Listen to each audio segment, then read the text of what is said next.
Baik, Assalamualaikum warahmatullahi wabarakatuh. Perkenalkan, nama saya Diah Putri Fitrianing Tias. Saya merupakan mahasiswa PPG Prajabatan Universitas Negeri Malang tahun 2022. Prodi Pendidikan Guru Sekolah Dasar offering kelas 7. Pada kesempatan kali ini, saya akan presentasikan panduan observasi profiling peserta didik kelas 2B SDN Pandanwangi 1. Yang menjadi sasaran observasi kali ini, sekolah sasaran adalah SDN Pandanwangi 1 yang beralamatkan di Jalan Laksda Adi Sucipto nomor 330 RT 001 RW 10 Kelurahan Pandanwangi, Kecamatan Blimbing, Kota Malang, Jawa Timur.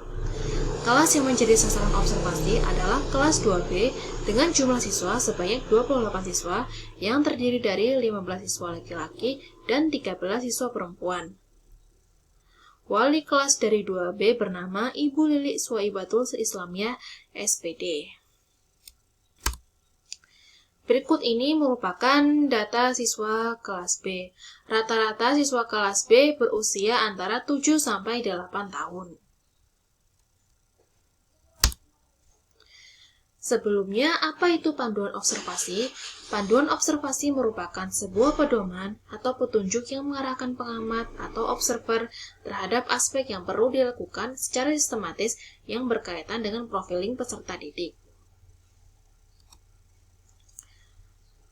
Aspek yang akan diobservasi pada panduan ini adalah yang pertama aspek perkembangan fisik, perkembangan kognitif, perkembangan sosio-emosional, perkembangan moral, dan yang terakhir yaitu gaya belajar. Yang pertama yaitu perkembangan fisik. Perkembangan fisik di sini meliputi tinggi badan, berat badan, proporsi tubuh, penglihatan, dan pendengaran. Selanjutnya yaitu perkembangan kognitif. Pada usia 7-11 tahun masuk dalam tahapan operasional konkret. Karakteristiknya, pada tahap operasional konkret, peserta didik akan dapat berpikir secara logis mengenai peristiwa-peristiwa yang konkret dan mengklasifikasikan benda-benda ke dalam bentuk-bentuk yang berbeda. Selama tahapan ini, anak menjadi lebih sadar akan peristiwa di luar dirinya. Sifat egosentrisnya berkurang dan mulai memahami bahwa tidak semua orang memiliki perasaan, pemikiran, atau keyakinan yang berbeda-beda. Dalam tahapan perkembangan kognitif ini, mereka dapat memahami bahwa air dapat membeku dan mencair, mampu mengatur krayon berdasarkan warnanya, dan mampu mengurutkan mainan berdasarkan ukurannya. Selanjutnya yaitu perkembangan sosio-emosional. Pada usia 7-11 tahun masuk dalam tahapan industry versus inferiority. Dalam tahap ini, anak memperoleh berbagai pengalaman akademik yang diberikan dari sekolah dan pada tahap ini juga, si anak akan masuki dunia nyata. Jika si anak dimotivasi berinisiatif, mereka akan mulai merasa rajin dan merasa percaya diri dengan kemampuan mereka untuk mencapai tujuannya, sehingga mereka akan mendapatkan rasa bangga terhadap kemampuan dan keberhasilan mereka. Namun, jika inisiatif sang anak tidak didorong atau dibatasi oleh orang tua maupun guru, maka anak akan merasa mulai rendah diri. Selanjutnya yaitu tahapan perkembangan moral. Pada usia 7-10 tahun masuk dalam tahapan moralitas otonomi. Anak mulai sadar bahwa peraturan dan hukum dibuat oleh manusia, dan ketika menilai sebuah peraturan, anak akan mempertimbangkan niat dan konsekuensinya.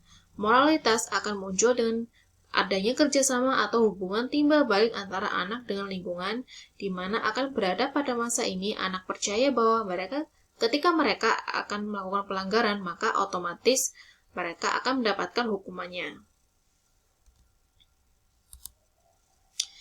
Yang terakhir yaitu gaya belajar. Ada 3 gaya belajar yaitu auditory, visual, dan kinestetik. Yang pertama yaitu gaya belajar auditory. Gaya belajar auditory adalah gaya belajar dengan cara mendengar yang memberikan penekanan pada segala jenis bunyi dan kata, baik yang diciptakan maupun yang diingat. Gaya belajar auditory adalah di mana seorang lebih cepat menyerap informasi melalui apa yang ia dengarkan.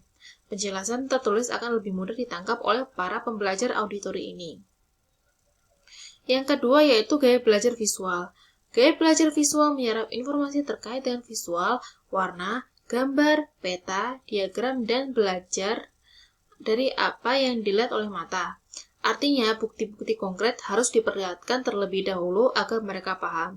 Gaya belajar seperti ini mengandalkan penglihatan atau melihat dulu buktinya untuk kemudian mempercayainya. Yang ketiga yaitu gaya belajar kinestetik.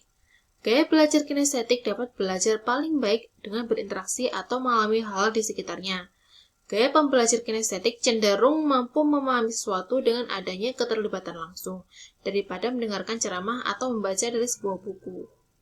Gaya belajar kinestetik suka melakukan hal dan menggunakan tubuh mereka untuk mengingat sebuah fakta yang mereka pelajari. Nah, berikut ini merupakan data profiling perkembangan dari siswa kelas 2B. Untuk gaya belajarnya sendiri beragam.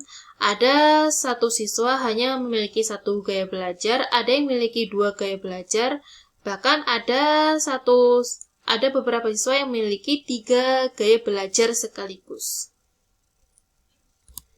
Baik, sekian presentasi dari saya. Apabila ada salah kata, mohon maaf yang sebesar-besarnya. Wabillahi taufiq wal hidayah. Wassalamualaikum warahmatullahi wabarakatuh.